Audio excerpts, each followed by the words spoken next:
Glamorgan defeated Middlesex by 6 wickets thanks to a magnificent 105 from captain Jim Allenby, who shared in a record-breaking opening stand of 136 with Jack Rudolph. It was still a tense finish, but the Welshman took the game with just 3 balls to spare on a wonderful night at Old Deer Park in Richmond.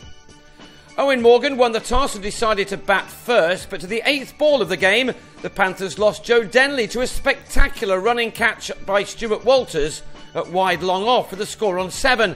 For an age it looked as if it was going to be a boundary. It was a gorgeous evening in West London, and Morgan got his innings underway with an equally gorgeous shot as he flicked Will Owen through backward square for a boundary.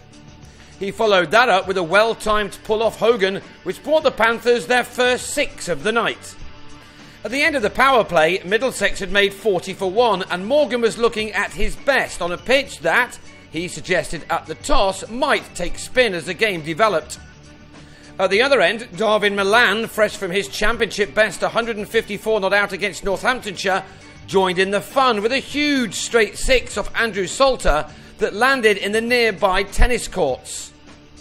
The 9th over of the innings cost 17 runs, including this huge straight 6 by Morgan, his second of the night.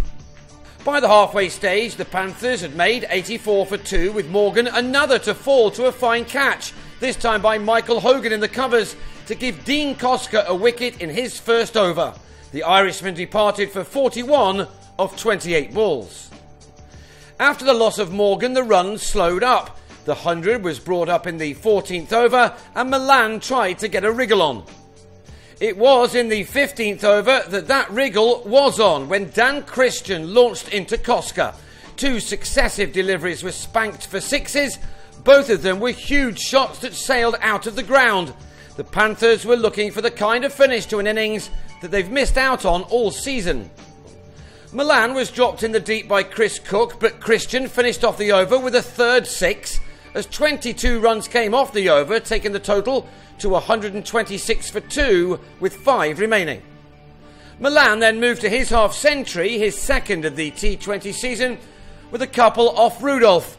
It had come off 38 balls and included 4 fours and 1 6. The classy left-hander is looking in very good form at the moment. In Canterbury earlier in the summer, Christian scored the fastest 100 of the season, and he was in that kind of nick again, as was emphasised by this shot off Hogan, another that carried well over the boundary rope at long on. That was maximum number 4 for the Australian, and number 5 followed in the same over, another one that travelled way out of the ground. So the Panthers were looking for a big score, but then Christian fell courtesy of another brilliant catch in the deep by Cook off the bowling of Hogan. He left having scored 48 off 29 balls after adding 69 runs with Milan in 7 overs. The Panthers needed a big finish, and Ryan Higgins avoided the local flying birds this time by driving flat down the ground for 6. He was well backed up by Milan, who also hit Owen for a straight 6 to end on 68, as the Panthers finished on 184 for 3, and that was going to be something of a test for the visiting team to chase down.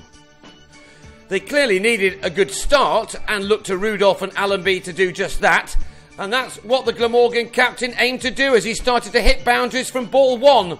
He would have enjoyed taking on a former Glamorgan favourite in James Harris. Allenby struck 3 fours off him in the bowler's first couple of overs. He also took Harris for a powerful maximum over Cow Corner, as 27 runs came off the first 3 overs. After the 6 overs of power play, the Welshman had reduced the target to 128, and then Rudolph joined in, twice reverse paddling to the boundary.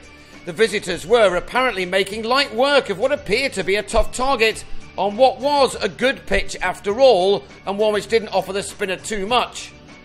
Allenby kept going and reached his 50 off 31 balls at the start of the 10th over. He got there with his 8th 4 to go with his 1 maximum, and it was fast becoming a captain's knock. There was no stopping him. At the halfway stage, Glamorgan were halfway to their target with no wickets down.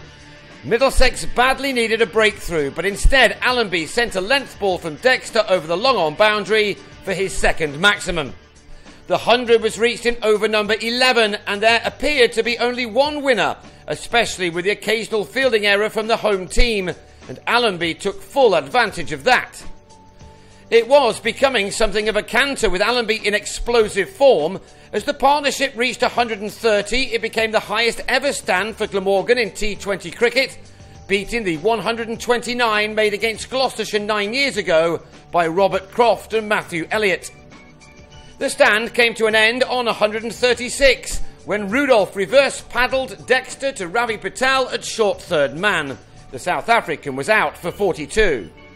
And that wicket lifted Middlesex, and the target became 39 off the last 4 overs. But more fielding errors meant that Mark Wallace helped the visitors take 15 off over number 17. What looked like a tense conclusion suddenly became a much easier one for Glamorgan. But with 23 required off 17 balls, Wallace tried something cheeky, but found Ollie Rayner at long leg as the batsman went for a quick fire 18. After such a rapid start, Allenby was now working in singles, which left 19 to get off the last 2 overs. The opener passed his previous best for Glamorgan in this competition made against Somerset earlier this year, and then he blasted Harris through extra cover for his 13th 4 to go with 3 sixes to reach his first T20 100 for Glamorgan and the second of his career, having made 110 as a Leicestershire player. He wasn't able to beat that as 2 balls later, having added 1 more boundary, he drilled a delivery from the former Glamorgan player Harris to Morgan in the covers. Allenby was applauded off after making a magnificent 105 off 63 balls. That brought in Ben Wright, who immediately holed out to Denley at deep mid-wicket first ball, but Cook finished the over off with a 4 to leave 6 required off the final 6 balls.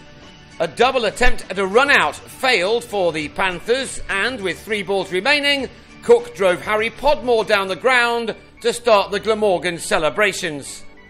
It was a cracking game of T20 cricket, just what this competition is all about, and the Welshmen took it by 6 wickets for their 4th win of the campaign. They now move back into the top 4 ahead of their match on Friday at home to Somerset, while Middlesex are now just about done this year.